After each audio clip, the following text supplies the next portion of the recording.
जय जगन्नाथ मु सोनी आपको स्वागत करुच्ची Soni kitchen and blog channel को। आशा करुच्ची जगन्नाथ कृपार आपण मैंने समस्ते भल थे जो था भल था सुरक्षित था। वीडियो को फास्ट टू लास्ट जाए देखुए। जदि पसंद आसला लाइक करेंगे, फ्रेंड सहित शेयर करेंगे। आउ चैनल जब नुआ अच्छा चैनल गोटे सब्सक्राइब करने। तो डेना कर चैनल स्टार्ट करवा आज रेसिपी। आज रेसिपी अच्छी आपण बिना पियाज रसुन अमृतभंडा और बुट डाली तरकारी केमती बनइबे मुझे देखी। तो ये देखो तो मुझे भंडा भंडा को भल भाव में चोपा चोटी काटी नहीं। गोटे आलू नहीं, दुईटी भंडा नहीं, टमाटो यही सैज्र देखो दुईटा नहीं।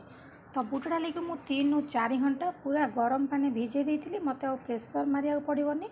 तो आराम से आमर भंडा सहित सी सीझीज। आप जब सांगे सांगे धोईकी पकेबे ताले आपको प्रेसर मारिया पड़ो। किंतु मुझे 3-4 घंटा भिजे देती। डाली जाक फुलिकी पूरा बढ़िया से हो जाए। तो एबे आमे चलतु प्रस्तुत करवा बिना पियाज रसुन अमृतभंडा तरकारी। एवं जेहेतु कार्तिक मास चली तो बिना पियाज रसुन में आपको बनईकी देखेबी अमृतभंडा आउ बुट डाली तरकारी। खाइबापी बहुत सुंदर टेस्ट लगे। पिला माने भी जानीपारे एटा भंडा तरकारी ना कौन, कहीं पिला माने साधारणतः प्राय भंडा खाऊना। एमि जदि बनइबे से पूरा बढ़िया आग्रह सहित खाइबे।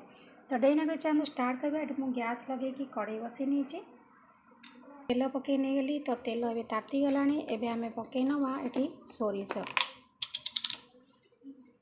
अलग टाइम आपको यदि पसंद अच्छी तो आप पियाज अदा रसुण देकी एमती बनई पारे।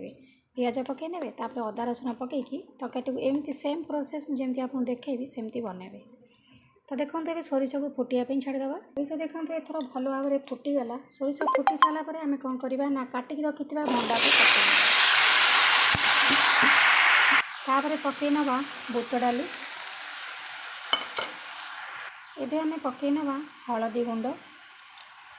तापर आमे पकई नवा स्वाद अनुसार लुण।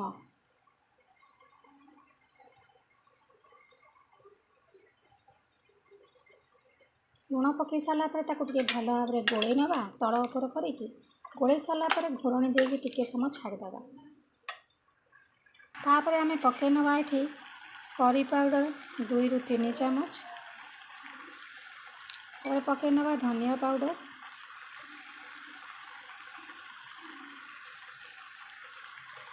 2 ରୁ 3 ଚାମच पकई नेले मु धनिया पाउडर। टिके समय छाड़ीदे मसला पकईकी। तापर एबे आमे पकई नवा टमाटो। ये मु 2टी टमाटो काटिकी नहीं। तो तापर पकई नवा लंका गुंड। आपन जेतिकी राग खाइबे से अनुसार देखिकी राग पकई नेबे। तापर टिके गोलागोली करदबा।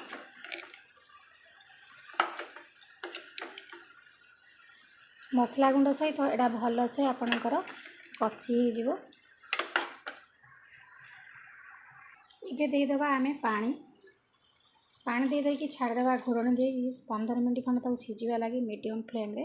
तापर आमर भंडा बुट डाली बढ़िया से सीझीज।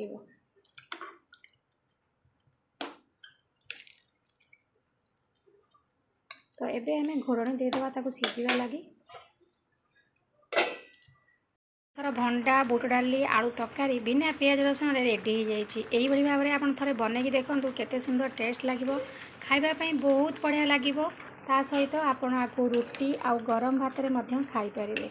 मुझे टिके पानी रखी। आपन चाहिए आउ टिके ग्रेवी बनई पारे। मत टिके पानी दरकार अच्छी तो मुझे पानी रखी नहीं।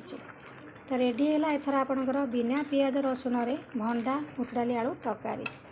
तो आज मुझे विदाय नौ। पुणी देखा आपन सहित नेक्स्ट वीडियो रे। से पर्यंत रोची नमस्कार। जय जगन्नाथ।